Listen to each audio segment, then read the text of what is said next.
Сайн байцгаана уу хүүхдүүд ээ. За өнөөдрийн хичээлийг хамтдаа эхэлцгээе. Монгол хэлнийхээ сургуульчгийг харандаа үзэгтэйгээр гаргаад чирэн дээрээ тавиарай. За бүгдээрээ нэгэн онцгойг хамтдаа таацгаая. Нэг уншаад үзээрэй.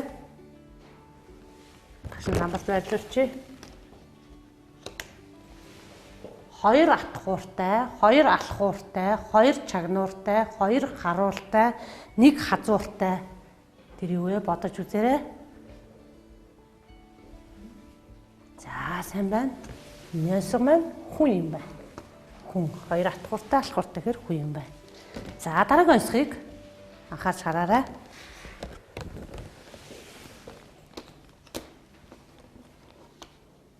Нарийн мод 82 салаатай. Салаа бүр үүртэй, үүр бүр өндөгтэй. Энэ юу вэ? За бүгдээрээ онцгой харуулъя. Юу вэ? Тариа байна. За тэгвэл бүгдээрээ хоёр онцгойг таалаа. Үнийг онцгой таалаа бид нар сая. За бүгдээрээ дараагийнхаа үгийг анхаарч уншаарай. Юу гэж байна? Сайн санааны үзүүрт шар тос. Сайн санааны үзүүрт шар тос. Юу лээ? Зүйрцсэн үг. Зүйр үг.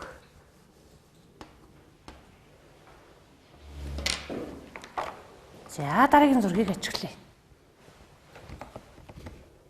Юуны зураг байна? Ажиглаад хэлээрэй. Өөдд эрхий мэргэн үлгэрийн зураг байна. Хараацаа яагаад сүүл нь салаа болсон бilé? Энэ маань домог үлгэр юм байна. Тэгвэл үлгэр домог.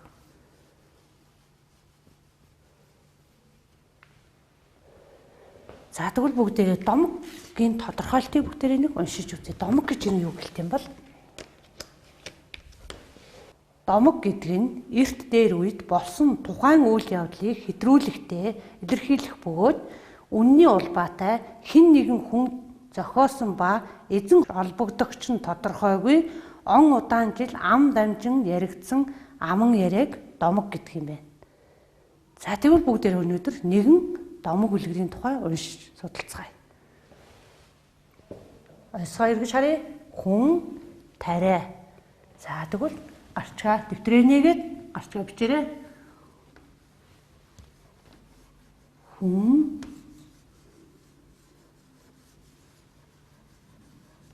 тариа.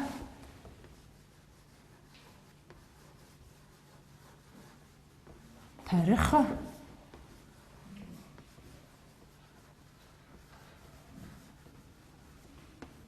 Босно нь.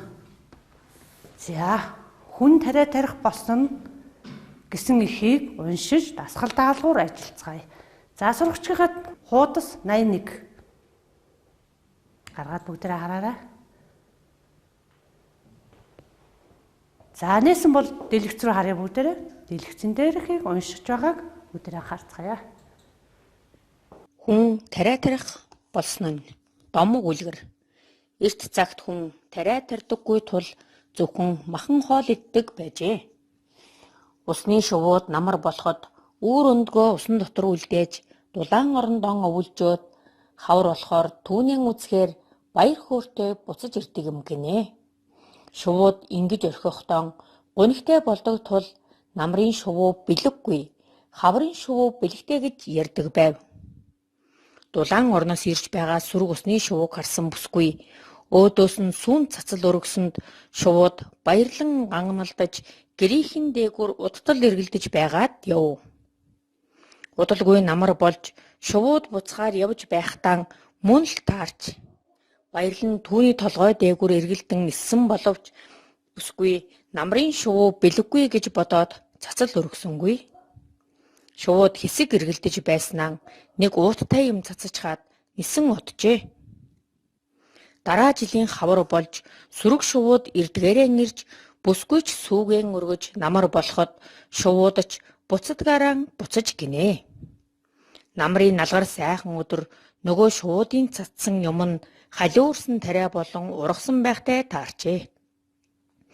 Бүсгүй баярлан хөөрч тариаг хурааж аваад гурил удаа гарган авчээ. Үүнээс хойш хүн тариа тарьдаг болсон бөгөөд тарианы үрийг анх усны шуудал хүнд өгсөн юм гэдэг. За бүгдээрээ уншиж судалсан бол сонирхолтой таалагдсан хэсгээ дэвтэртээ бичиж тэмдэглээрэй.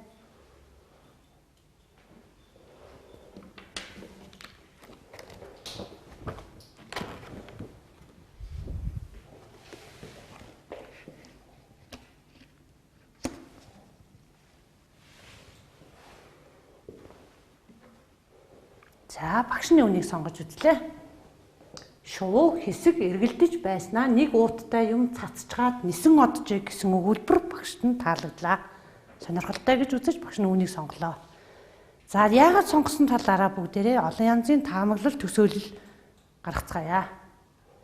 За яасан байж болох вэ гэвэл орхисон өндгийг минь асраарай гэж харсан байж магадгүй.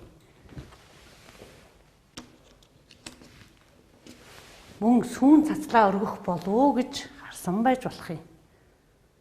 Мөн ууттай юм хаан цацах вэ гэж цацах газрыг хайсан байж болох юм гэж багш нь таамаглал дэвшүүлж байна. Төсөөллүүдийг нэгтгэж харах юм бол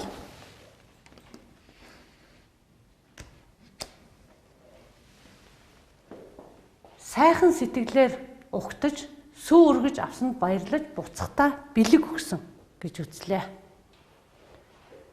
За одоо бүгд энэ дотроос сайхан сэтгэлээр угтаж сүү өргөж авсанд баярлаж буцахтаа бэлэг өгсөн гэдэг өгүүлбэрээс бэлэг гэдэг үгийг анхаарч хараарай. За мөн сурах хүчтэй та нарын сурах хүчиг нээлттэй байгаа учраас сурах хүчгээрээ намрын шууд бэлэггүй, хаврын шууд бэлэгтэй гэсэн хоёр үгийг бас анхаарч анзаарч хараарай. За энэ дээрээс бүгдээрээ бэлэг гэсэн үгийг анхаарч харъя. Сайхан сэтгэлээр өгтөж сүү өргөж авсанд баярлаж буцахтаа бэлэг өгсөн гэдэг өгүүлбэрээс бэлэг гэдэг үгийг багш нь төвчээдгэй. Бэлэг. За намрын шууд бэлэггүй, хаврын шууд бэлэгтэй гэдэг үгийг бэлэг гэдэг үгийг харъя.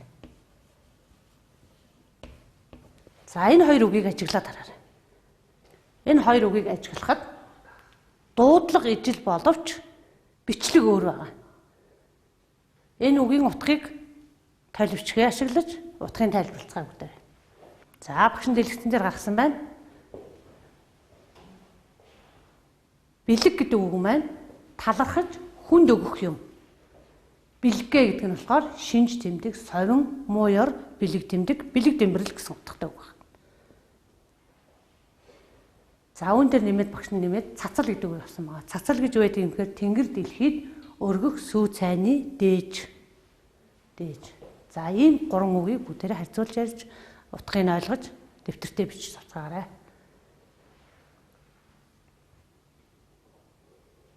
За дэвтэртээ бичихдээ маш сайхан цэвэрхэн хичээнгүй шүү.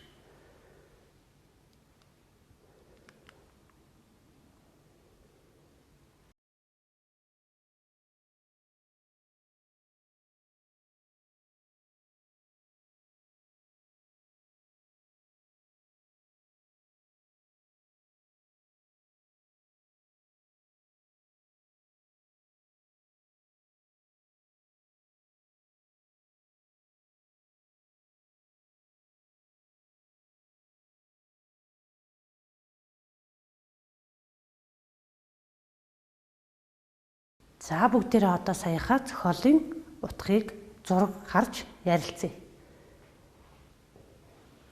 За эс дээр хүмүүс яадаг байсан бэлээ? Тариа байхгүй, гурал будаа байхгүй, махаар хоолдог байсан. За хавар болоход шууд халуун орноо, дулаан орноосоо ирж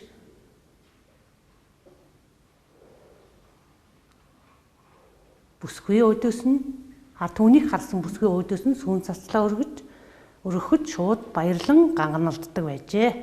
За дараагийн дургийг ажиглая.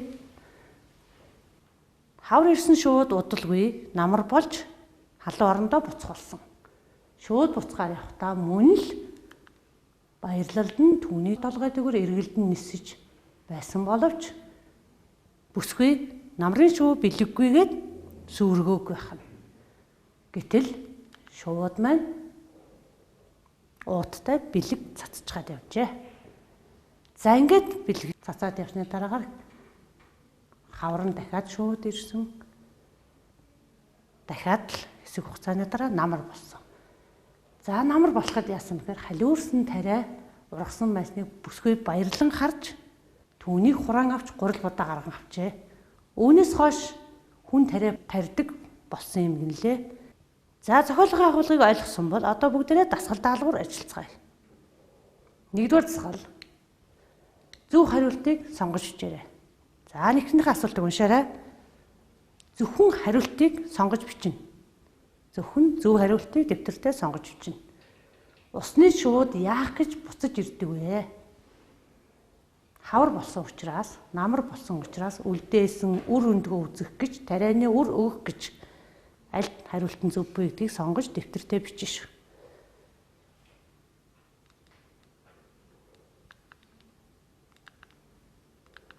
За бичсэн бол багшаахаа даалгавартай тулгаж хараарай. За дараагийн даалгавар. Усны шууд яагаад ганганалдан эргэлцсэн бэ? Аад нь гэрийг харсан болохоор, Б'д нь дулаан орноос ирсэн болохоор, В'д нь сүүн цацал өргөсөн болохоор, Г'д нь бүсгүйг харсан болохоор. Зөв хариултыг сонгож дэвтэртээ бичээрэй.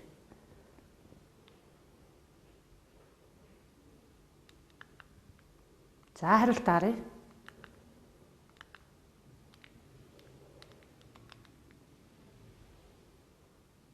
За өөртөө бичсэндээ тулгаж хараад дараагийнхаа дасгал руу орцгоё.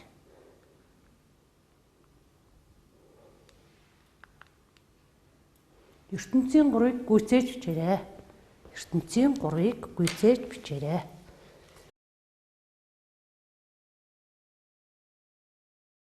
За өөртөө дэвтэр дээрээ цэвэрхэн хуулж бичээд ертөнцийн 3-ыг гүйцээж бичих нь биш орхигдсон үгийг.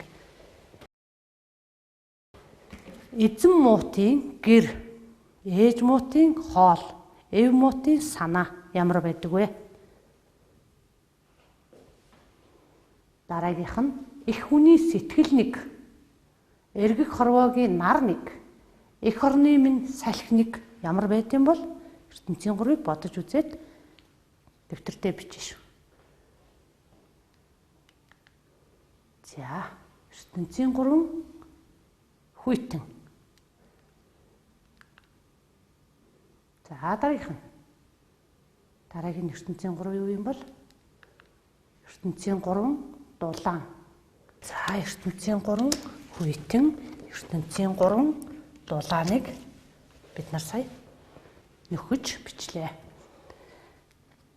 За одоо бүгдээрээ дэлгэцэн дээр байгаа үгийг ажиглаарай. Дэлгэцэн дээр байгаа үгийг ажиглаарай. За ажигласан бол дараагийн асуултыг уншаарай. Ямар орноос ирж байгаа шууд вэ? Ямар орноос ирж байгаа шууд вэ? За хариултыг бичихдээ бүтэн өгүүлбэрээр бичнэ. Бүтэн өгүүлбэрээр бичнэ. Ямар орноос ирж байгаа шувуу вэ? Дулаан орноос ирж байгаа шувуу. Дулаан орноос ирж байгаа шувууд. За энэ дээр нэг юм анхаарах шүүхтүүдээ. Дулаан орноос гэдэг нь юу эхэлж байна? Өгүүлбэр эхэлж байна. Тийм учраас дулаан гэдэг үгийг яах ёстой? Томоор өчөх ёстой шүү гэдгийг дэвтэртээ бичихтэй анхаарч бичнэ шүү. За дараагийн өгүүлбэрийг. Ямар оронд ирж байгаа шүү вэ? Ямар оронд ирж байгаа шүү вэ? За ажиглаж хараарай.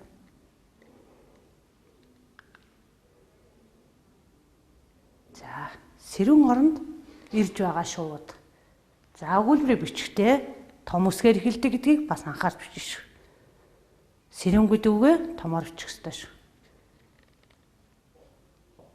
За бичсэн бол одоо дээд талын өгнүүдийг ажиглаад дулаан, сэрүүн гэдэг хоёр руугаа ялгаж бичнэ. Дулаан гэдэг үгтэй ойролцоо утгатай үгнүүд нь ямар үг вэ? Сэрүүн гэдэгтэй ойролцоо утгатай үгнүүд нь ямар үг вэ гэдгийг бүгдээрээ ялгаж бичээрэй. Хүйтвтер гэдэг үг маань хүйтэнтэй ойролцоо утгатай юм байна. Дулаавтар гэдэг нь ертөнцийн 3 дулаантай ойролцоо юм байна. Дараагийнх нь хүйтэн гэдэг үг. Хүйтэн гэдэг үг маань ертөнцийн 3 хүйтэн. За дараагийнх нь халуувтар. Халуувтар. Дулаан гэдэгтэй ойролцоо үг юм байна. Халуун. Халуун гэдэг үг маань дулаантай ойролцоо үг. Дараагийнх нь үг нь сэрүүвтер. Сэрүүвтер гэдэг нь хүйтэн гэдэгтэй ойролцоо утгатай үг юм байна. За ингээд энэ сэрүүн гэдэг үгийг мөн ойролцоо утгатай үг юм байна гэдэг. За бүгдээрээ дасгал даалгавраа гүйцэтгэлээ ойролцоо утгатай үгийг ялгаж сурлаа. Дараагийн даалгавар за багш нь ансаг гаргая. Навтгар эмгэн